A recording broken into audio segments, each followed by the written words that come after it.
Let's have a lesson on this piece. Follow the lesson and just pick up all the tips, but if you're interested, I do have a sheet music edition of this work, and there's a link for that in the description. There's a couple of things I would like to discuss when we're covering this piece. One thing is just kind of how to practice the piece and go about working on it. I want to talk about the different versions of the piece and why that might be. And of course, we want to talk about the rhythmic interpretation, in particular of the accompaniment 16th notes, which you'll hear performed in lots of different ways. Regarding the level of this piece, I would place the piece firmly in the intermediate range, around the grade 6 level. However, it can be played by like grade 4 students, and then of course advanced players can take it up to professional levels. Once you increase that tempo a little bit and start having a lot of fun with the piece, it can become a very advanced piece as well. The main thing that you want to be aware of is that there's just a few spots that for a split second involve some shifts and not stretches, but just like navigation of the guitar, and then some chord shapes. So early intermediate students who are comfortable with some shifting and maybe have played some jazz or like they're comfortable with chord shapes quite a bit, then this piece is, is pretty doable. But in terms of those difficult spots, it only lasts for a second that they're difficult, but then they usually pop right back into a fixed position. So quite accomplishable, but a cautionary note there that some navigation skills and some chord shape skills will be required. So let's start with the score itself. There's lots of different versions of this piece. I found like one of the original publications, and so I used that quite a bit. However, this piece has been played so much, and there's been some very popular arrangements of it that changed just a couple of little things. So mine is kind of an amalgamation of those things depending on how they work on the guitar and how we're used to hearing the piece. But that's why you're going to hear lots of different little changes, and I'll point some of the things out as we go. The other thing is the rhythmic interpretation. So the Maxixe dance can be performed in two different ways. You can syncopate it or you can play it quite straight. So I actually grew up listening to like the David Russell recording of this piece.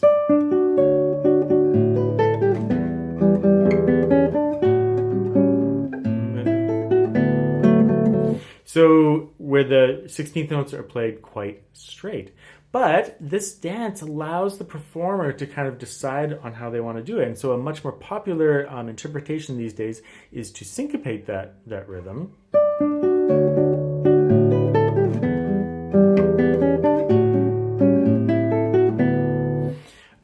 So the difference, again, versus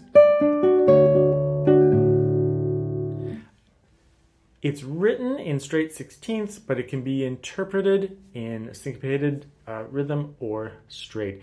And usually in this dance, if you were listening to it like more improvised or performed, on a guitar, maybe in Brazil or something, the performer could play it in either way or mix and match them as they go. So you can hear different interpretations.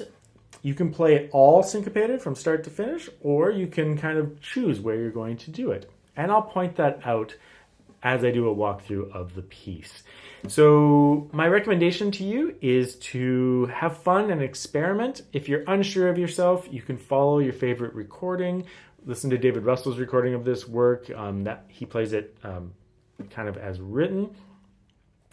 But feel free to listen to other versions. I'll post a few on the sheet music page for this piece, so you can hear different interpretations. Or if you're super unsure, you can copy what I did or make some small changes. In terms of practicing this piece, it has a very strong melody, so you want to practice the melody on its own.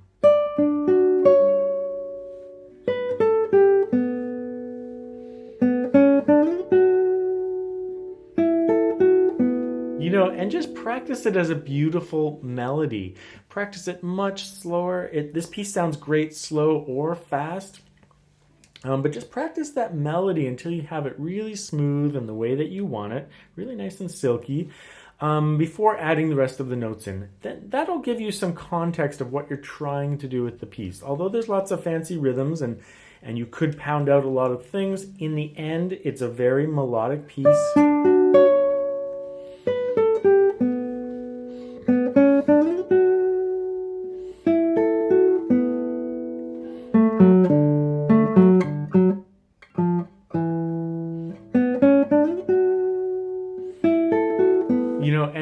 And just play around with that, get comfortable with it, and then you can add in all the chords.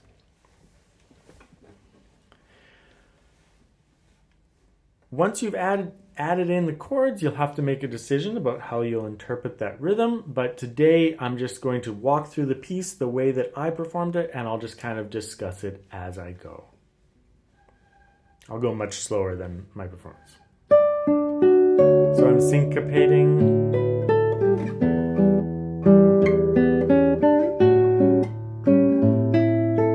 When I get to the end of these phrases, though, I play it straight suddenly, just for a change, and it kind of like closes off the phrase with a little rhythmic change. I think it's like a really nice thing to mix the two rhythms together sometimes. So just at the end of that phrase, you'll also hear a lot of people play that measure 5 with a bass D. Then you hear the exact same thing again. In that first publication that I found, it does play it like that, just staying on the 4th and 3rd string. So I've kept it for that, just to change it up a little bit, so we don't hear that thing twice in a row, which just it didn't bother me, but it's just a little bit different. So measure 5. Articulate those a little bit, syncopated. Again, end of the phrase, I play it straight. Yeah, ba ba. Syncopated.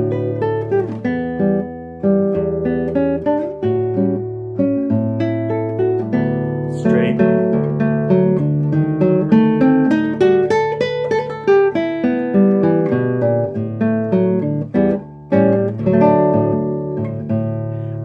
Play that syncopated at the end just because it's a fun little turnaround. I'm keeping it going instead of doing that stop again, just to spice it up. You can make your own choices on that. With that little line there, just make sure you're practicing it with like you're not tensing up at the top. You want it to open up.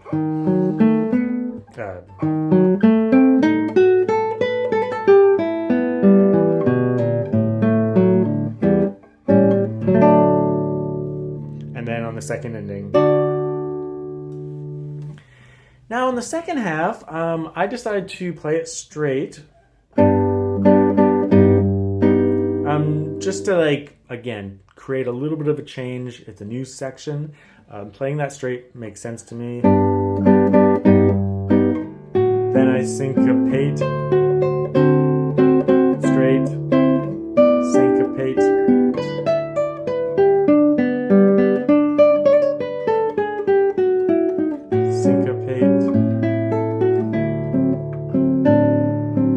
Syncopate. syncopate there again so I can go back to the straight.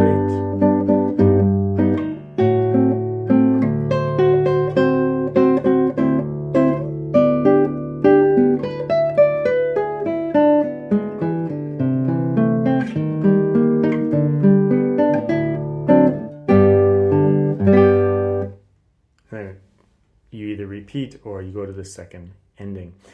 Let me just talk about a couple of these measures in here. So talking about measure 22 and 23. So I've decided to go B, and I kind of stretch and shift, do a slur with 4-2, reach back, then open the strings to make it easier. So it's just a question of that one section there.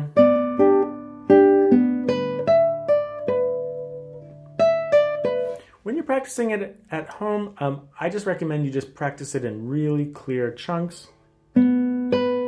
Shift, slur, shift.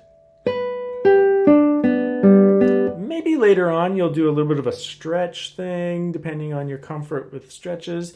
But if you practice it with a shift, it'll just be really clear what you're doing, and you won't be like mixing positions and making it all muddy in your mind. So shift, slur, shift, and then you're kind of home free. So it is difficult in one way, but it's actually also it can be very organized. At faster tempos, you have to maybe blend a little bit, but when you're practicing, just keep it really clear so it feels easy. And on the second time it occurs, down in measure 30 there, here I do a strict shift, no slur.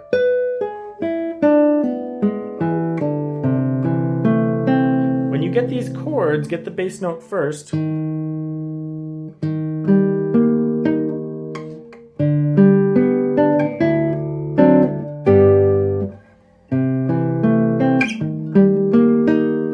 Potential for squeak. And same thing there. Try to get that bass note first to connect the chords. And then it's back to the beginning again. It's a really fun piece. There's lots of interpretations of it. Like I said, go to the sheet music page and I'll post a few other performances, my favorite performances of it online, so you can hear some different interpretations. I also love that David Russell recording where he plays it pretty much the whole thing just as written and straight, but with great rhythmic feel, of course, as always from Russell. But lots of different interpretations. I mix the two ideas quite a bit. You can do the same if you like, or you can experiment and have some fun. But it's one of the most popular pieces in the repertoire, so I hope you enjoy it and just take your time learning that melody and then having fun with the rhythm.